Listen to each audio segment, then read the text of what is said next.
bonjour à tous. Donc on va répondre à la question de Janine, mais juste avant je vais faire une petite aparté en vous expliquant à nouveau que ne vous inquiétez pas si vous ne retrouvez pas vos questions que vous nous avez posées. Souvent on synthétise, on résume et on dit simplement la question que vous nous avez transmise ou on la reformule pour la rendre un petit peu plus simple. Voilà, alors on va passer à la question de Janine. Je viens de regarder votre vidéo sur la Kundalini. Depuis quelques mois, les jours suivants à une séance de Reiki, je ne sais pas si cela a un lien, lorsque je médite ou fais des postures de Qigong, mon buste est pris d'oscillation dans le sens des aiguilles d'une montre, le plus souvent. C'est incontrôlable et plus ou moins important selon les moments. Pensez-vous que cela ait un rapport avec la Kundalini ? Ceci m'est aussi arrivé lorsque j'ai posé les mains sur un tronc d'arbre centenaire, en fermant les yeux et en méditant. Alors, oui, déjà, c'est un rapport de la Kundalini, bien sûr. La personne notera que les oscillations sont dans le sens d'estrogène, c'est-à-dire solaire, dans le sens aiguille d'une montre. Alors, quand la Kundalini nous fait tourner, nous fait faire des mouvements un petit peu comme ça, on va dire, hein, en gros. Elle peut nous faire des mouvements d'avant en arrière, de gauche à droite et de rotation. Bon. Quand c'est de rotation, c'est le moteur de l'univers, c'est le pouvoir de l'univers. La rotation permet le changement, et le changement sous-entend des adaptations. Bon. La personne a une montée, alors non pas montée, quand on dit monter le Kundalini, ça ne veut pas dire que ça part du coccyx et que ça monte jusqu'au cerveau, c'est monter en fréquence, hein, de 10 cycles par seconde à 100 000 cycles par seconde. Hein, voilà. Bon. Ou Hertz, ou comme vous voulez, on s'en fout, l'essentiel c'est de comprendre que c'est une montée en fréquence, et non pas une montée géographique de bas vers le haut. Bon. Donc la personne en ce moment, elle a une montée régulière, hein, et ça fait tout doucement, hein, c'est pas quelque chose de violent. Le but n'est pas qu'elle atteigne la bodhicité en 2 minutes, le but c'est qu'elle arrive à s'adapter aux changements actuels. Il y a des changements planétaires, ça tout le monde en parle, je ne vais pas rajouter ma sauce. Donc il y a des changements planétaires, il y a des changements vibratoires, il y a des changements, il y a des prises de conscience au niveau planétaire, au niveau internationaux, au niveau national, quoique si on dit en France, les prises de conscience, il n'y en a pas tant que ça, mais on va dire qu'il y a des tentatives, hein, plus ou moins avortées. Donc il y a un changement qui s'établit sur Terre et il faut que les gens s'y adaptent, ou pas. Bon, ils font ce qu'ils veulent. Voilà. Donc des fois la Kundalini essaye d'aligner la personne sur la nouvelle fréquence, hein, le nouveau monde, comme on dit. Bon. Et donc, comme la Kundalini a plusieurs options, et que surtout elle rencontre une certaine résistance, cette résistance, ce n'est pas le fait qu'on n'a pas envie de s'aligner sur l'évolution, c'est qu'on a peur de quitter le connu pour un inconnu qui, comme le terme indique, on ne sait pas ce qu'on va trouver. Donc des fois, le connu n'est pas si beau que ça, mais il est connu. Hop, donc ça rassure. Et la Kundalini, quand elle voit ça, qu'est-ce qu'elle fait? Elle nous fait avoir des rotations comme ça sur nous. Et c'est pas qu'elle nous fait avoir des rotations, c'est qu'elle fait un travail qui impacte le subconscient, qui lui traduit ça par une rotation. Parce que quand la Kundalini lui dit, bon maintenant on va s'élever en spirale, elle ne dit pas on va s'élever comme ça. Elle dit on va s'élever en partant d'une base et en montant tout doucement, en adaptant tranquillement, tout doucement, nos connaissances, en les adaptant à l'actualité. Parce que ces connaissances ne sont plus d'actualité, notre ressenti n'est plus d'actualité, donc nous allons adapter tout ça. Et elle le fait d'une manière en spirale, c'est-à-dire graduelle. Hein. Comme un manège, on tourne et à chaque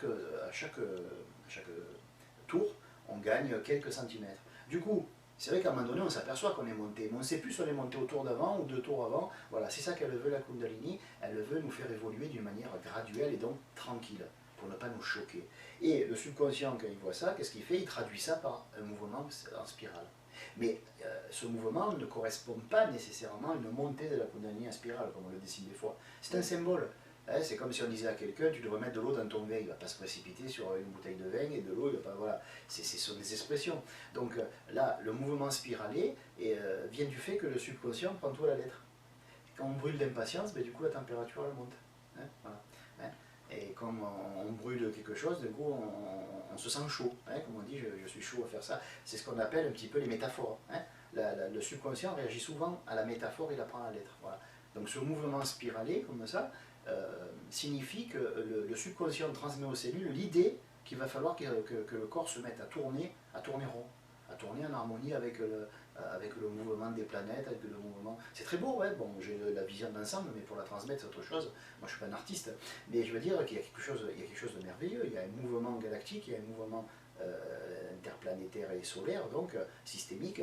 Et à côté de ça, il y a les cellules qui essayent les atomes, les molécules, en dessous des cellules et les molécules, les atomes, les électrons négatifs libres, les protons, les neutrons, tout ça, ça essaye de s'adapter, de s'inscrire dans la rotation, dans le mouvement naturel. Et ça, ça crée ce mouvement de rotation parce que l'esprit est littéralement fasciné par ce qu'il ressent. Et il ressent un mouvement en spirale global. Et ce mouvement en spirale, il le transmet par une spirale. Il le transcrit par une spirale. C'est un petit peu comme quand vous regardez quelqu'un gonfler un ballon, vous êtes là et vous faites. Quand on voit les gosses, surtout les gosses, ça marche bien. Quand on voit quelqu'un forcer pour gonfler, on est là, on est avec lui, on est voilà. Donc c'est de l'empathie. Voilà, il y a une empathie cellulaire, et la Kundalini en fait fait monter la fréquence des cellules. Et les cellules, comme elles ne savent pas ce que c'est de monter la fréquence parce qu'elles ne le connaissent pas, donc elles créent un mouvement dans le corps, un mouvement spiralé. Vous voyez, voilà. Bon, je ne dis pas que je l'explique bien, mais je dis qu'il faut un peu d'intuition pour le comprendre, parce qu'il n'y a pas de bonne explication.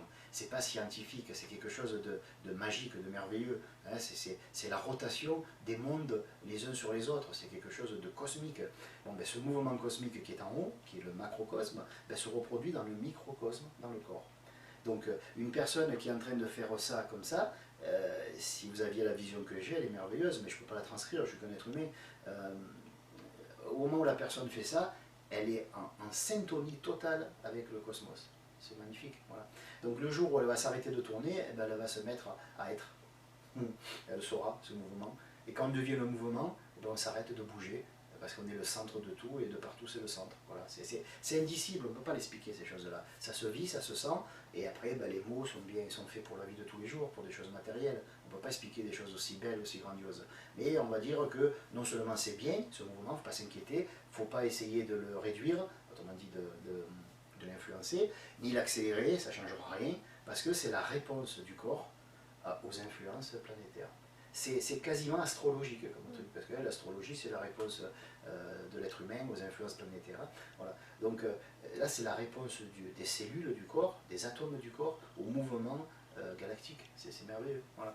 Donc elle vit quelque chose de très beau, et il faut qu'elle le vive, qu'elle ne mette surtout pas son grain de sel, sinon ça serait l'intellect qui s'en emparerait, et qu'elle se laisse faire, elle se laisse mener. Quand on saute dans le courant, c'est pour se laisser entraîner. Merci pour ta question et à bientôt.